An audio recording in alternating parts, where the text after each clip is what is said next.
Talk to me about what it's like to come back to Chicago. You came here for the producers, of course.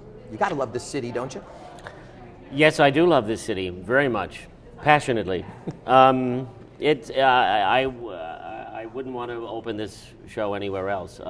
It's a great city, and then the theater-going audiences here are very smart and sophisticated, and they were really the best audiences I think we ever had for the producers. It was great in New York, but it was nothing like Chicago, especially in the first few days, and people were sort of discovering it, and it couldn't have been better. So it's a very fond and golden memory for me and everyone who was associated with the producers. Gomez Addams. If almost anybody else but you were sitting in the chair, I'd say, wouldn't you be worried about a comparison to John Astin or Raul Julia?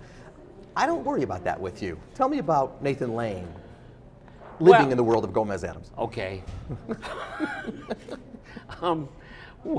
Thank you for saying that.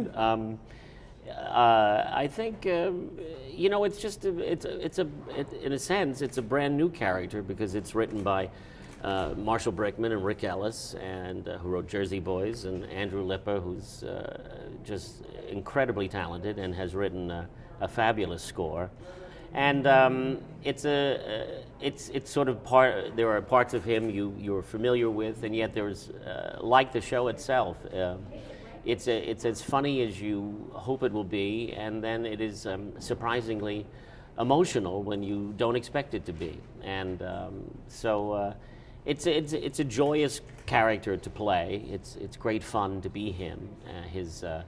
His passion and for his family and the love of his wife, who he adores, and it's a sort of a very pleasant place to be when you're inhabiting him.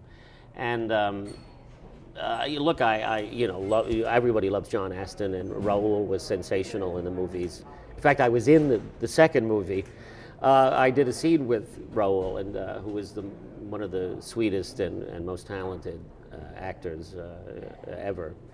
But I think this will be. There's lots of surprises in the show, and I think everyone will get what they're hoping for and a little bit more. Does Gomez still love French? Yes, but there's a moment like that. But I hate to give things away. Everyone will. It's like a little buffet. They'll get a little bit of everything they're hoping for.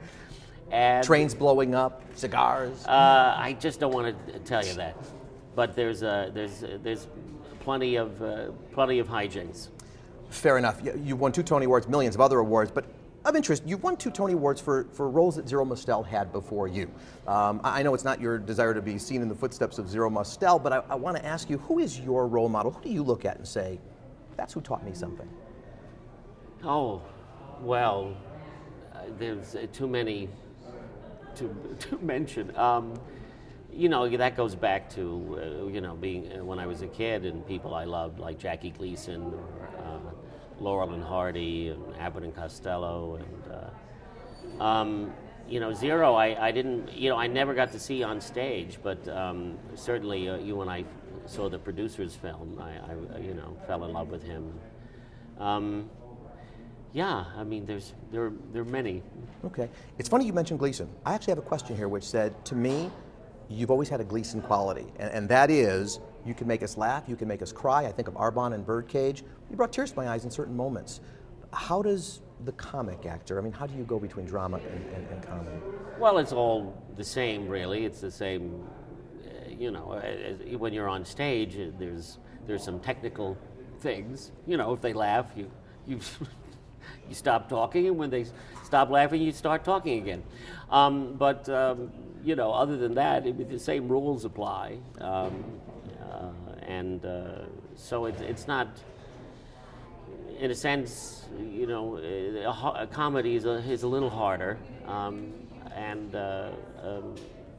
but I just did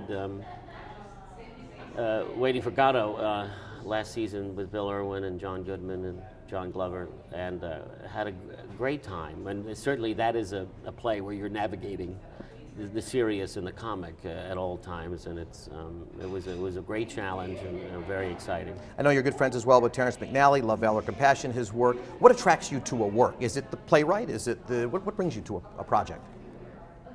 Well, yes, it's all about the writing, because if you don't have that, you don't have anything. And sometimes it's about wanting to work with certain people or a director, but hopefully, it's really always about the writing. Congratulations as well on the American Theater Hall of Fame. Well deserved. Thank you. So let me just ask you, in this, talk to me a bit about the music, the story. What can we expect as we sit in the theater and watch you perform?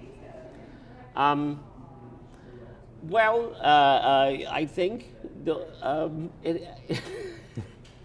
as I said to someone, I keep having the nagging suspicion that we're doing something special. It's not your average musical comedy, and it's wonderful that there are very high expectations, and it's also scary because it's so easy to disappoint people.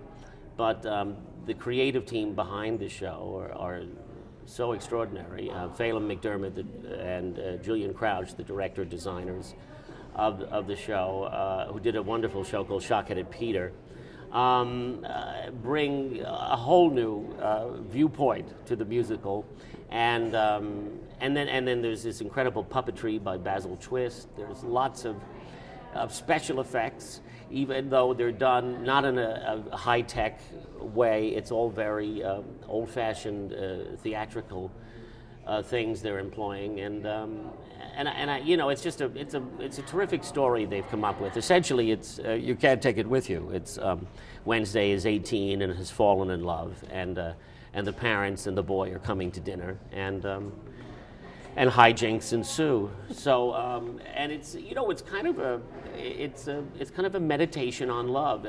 By the end of the show, it feels it's kind of Shakespearean. Everyone has paired off, and it is, as I was saying before, it's extremely funny and then surprisingly moving, and you don't see it coming, which is the best part.